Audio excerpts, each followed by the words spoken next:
As far as we know, no additional homes have been lost overnight, thanks to the incredible work of our fireys. However, the total number of homes lost has now been assessed as 81. Having fled to safety, the owner of this Gidgegannup property watched helplessly as his security camera recorded its destruction. At Brown Park Evacuation Centre, there were stories of near misses. I was sleeping and then my mum just came into my room and said that we have to evacuate. There was some clothes washing in the shower last night.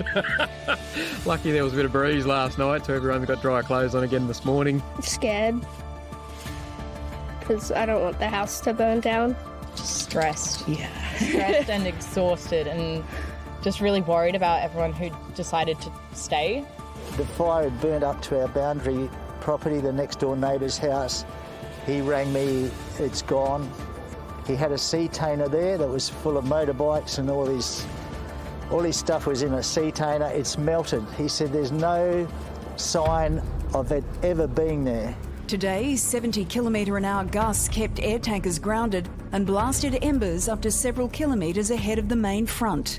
Just 30 k's from the Perth CBD, more than 500 firefighters battled to hold containment lines and protect the city's northern suburbs. While it was a successful day, it's too soon to celebrate. These fires are highly unpredictable and things can go bad very quickly.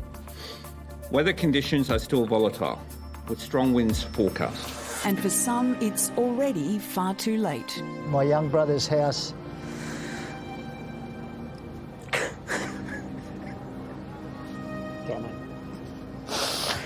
is destroyed. I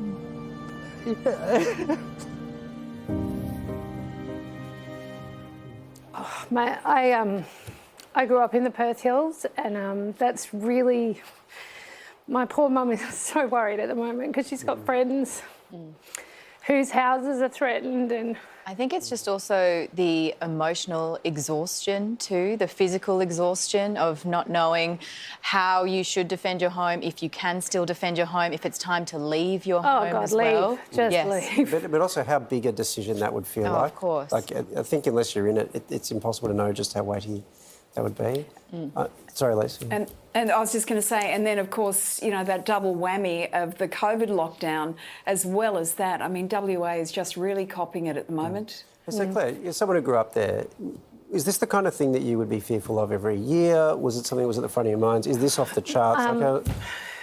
It happened occasionally in my childhood. It definitely feels like it has gotten worse.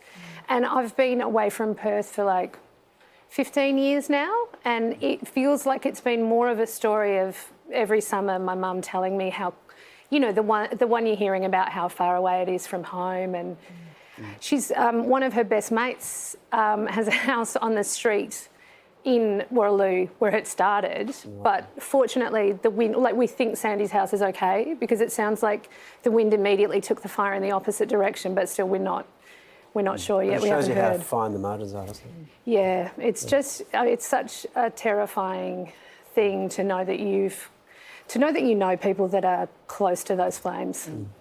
From expert opinions to in-depth analysis and reporting, the Project YouTube brings you the biggest stories from Australia and around the globe.